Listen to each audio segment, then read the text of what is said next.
Good morning, students. Welcome to Vidyanagar Public Schools online class. Ma'am, hope that you all remember what we were discussing in our previous class. Do you remember?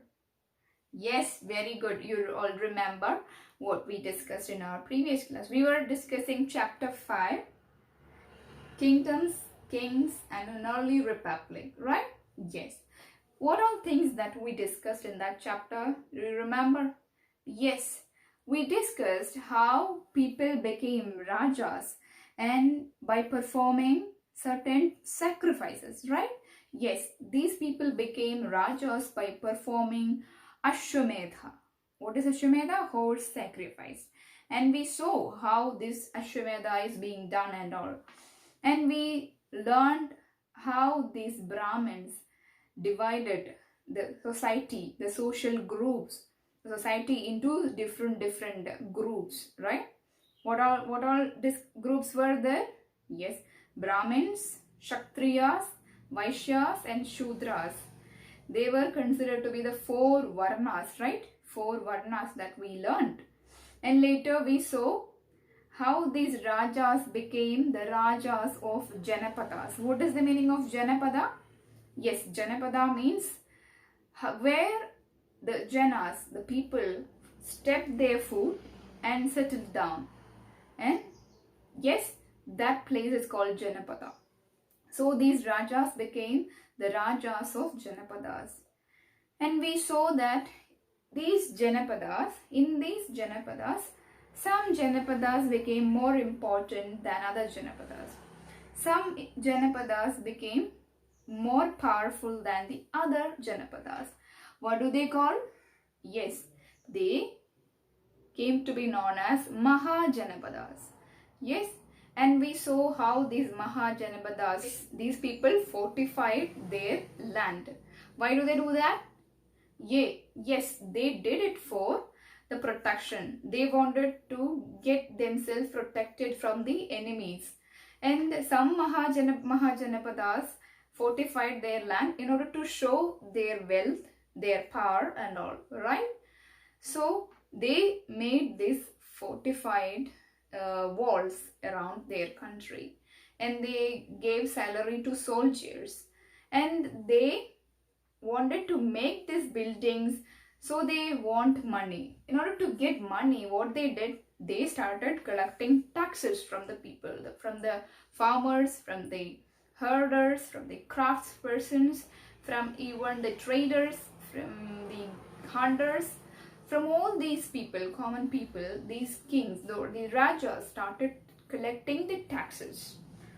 And later we saw that these Janapadas, during the time of Janapadas, they had good cultivation, they had a talent for pottery making and all. And we saw certain changes in agriculture during that time. What all changes? Yes, they started using iron plowshares, right?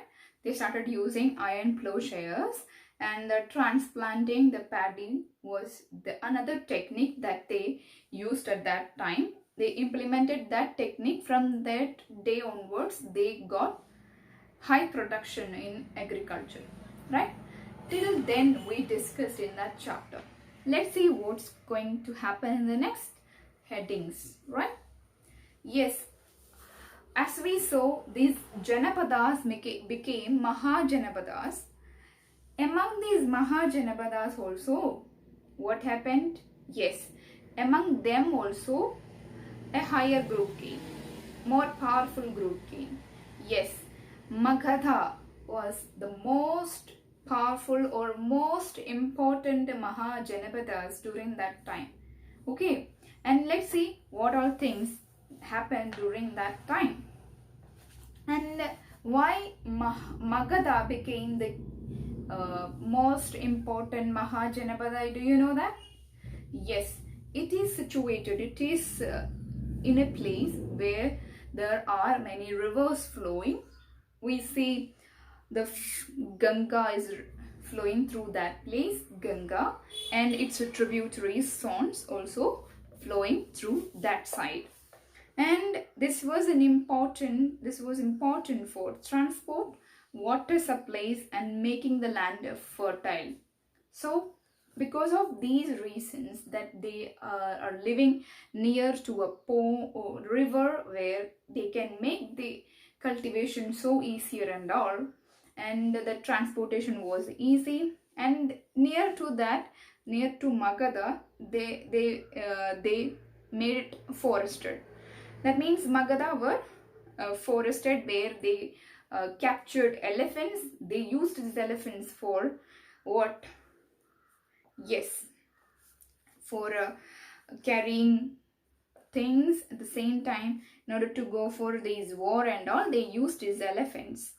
Elephants lived in the forest, could be captured and trained for the army, right? Army, for the army, they used these elephants. And forest also provided wood for building their what do we say, bungalows or big buildings. They could build using the woods that they got from nearby forest. They made charioteers, they made carts, and they made houses.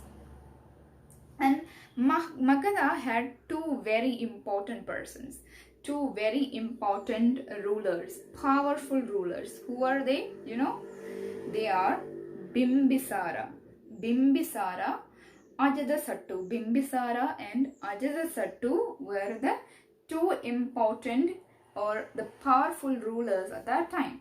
And you know, Mahapadmananda was another important ruler existed during that time.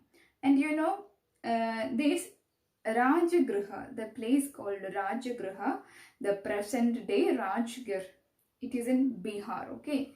Rajagriha was the capital of Magadha. Magadha, which was the capital of Magadha during that time? Yes, Rajagriha. For several years, it continued to be its capital. But later, the capital got changed, got shifted to Pataliputra. Pataliputra, do you know where the Pataliputra exists? It is also in Bihar. And nowadays, this place, Pataliputra, is known by the name Patna. And you all know, Patna is still the capital of Bihar, right? Yes. And we see that while Magadha became very powerful kingdom, this Vaji with its capital at Vaishali. You know, later in Bihar, the place called Vaishali became the capital of Vaji. Vaji, what is Vaji, you know? Yes, Vaji is also another Mahajanapada. We can see it's also a Mahajanapada. It's an important Mahajanapada.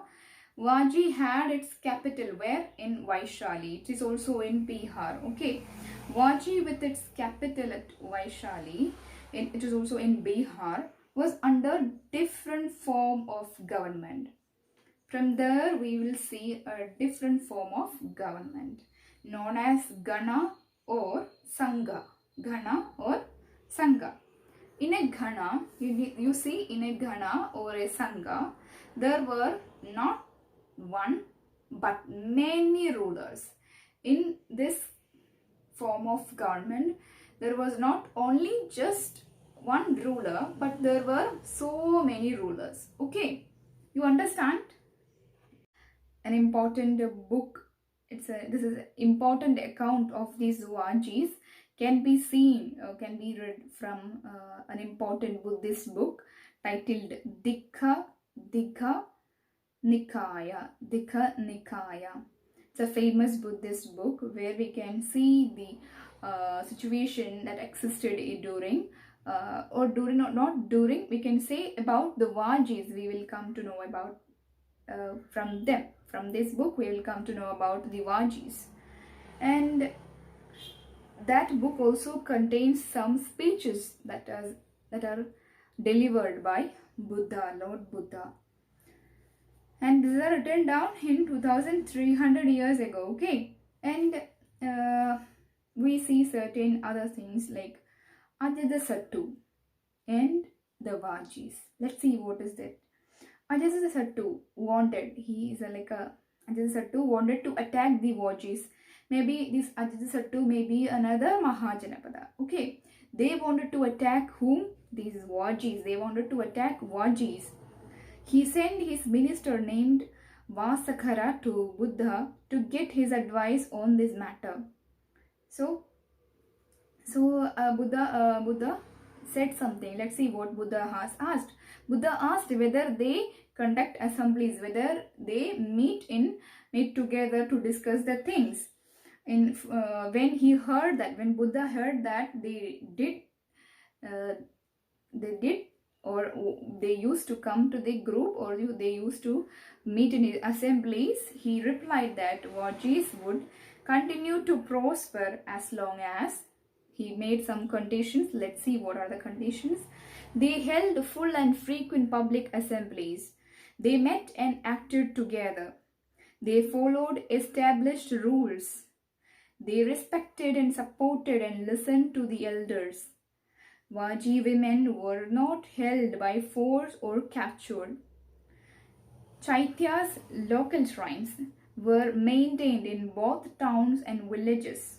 Wise saints were followed, different beliefs were respected and allowed to enter and leave the country freely. So, if these things are fulfilled, means then these Vajis will surely continue to prosper. That's what this Buddha is saying.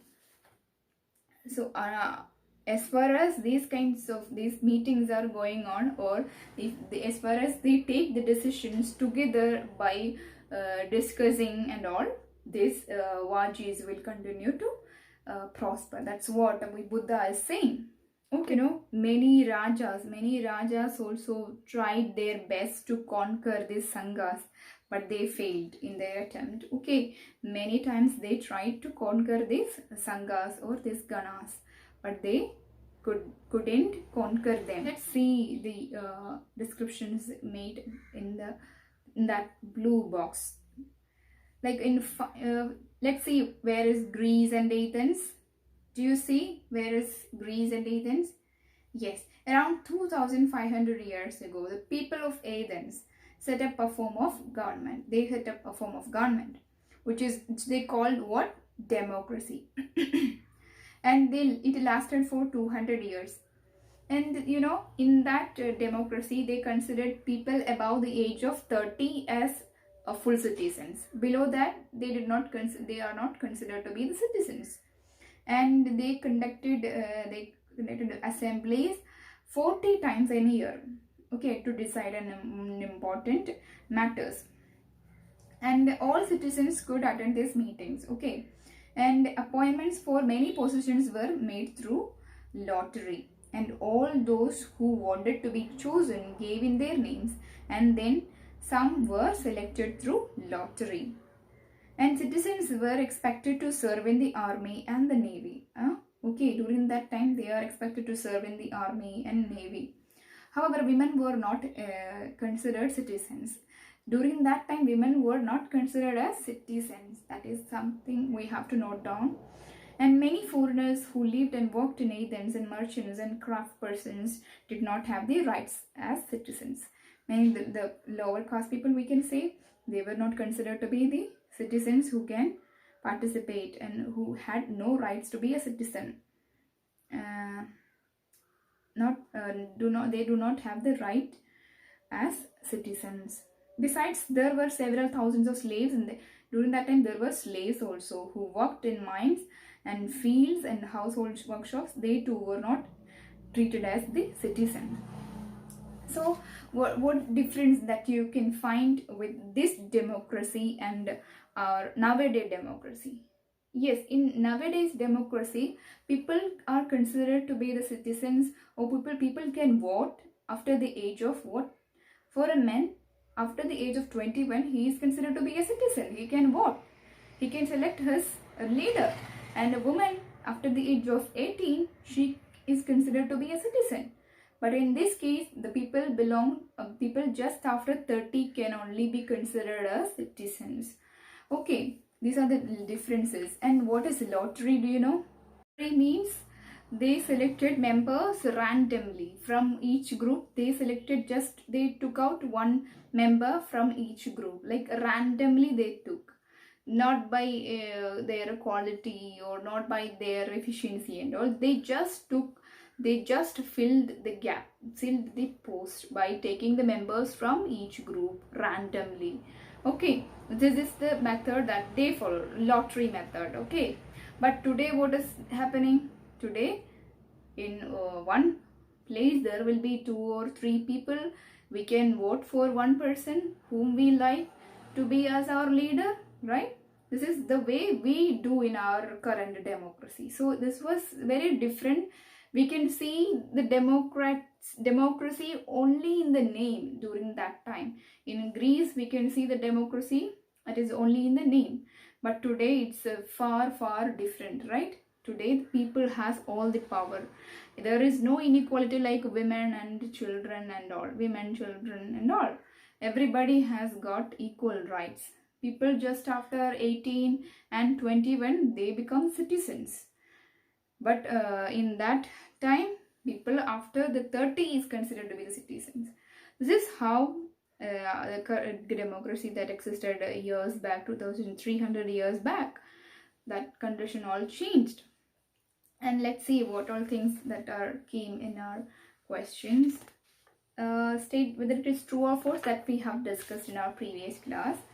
And I think most of the questions that we have discussed in our class. So I hope all questions I've discussed. If you have any queries or doubts, we can clear in the live session, or you can ask me personally. Okay, till then, take care.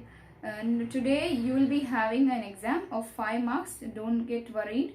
It's very simple, multiple choice questions. It will be conducted in Google Forms. Okay, so please be ready.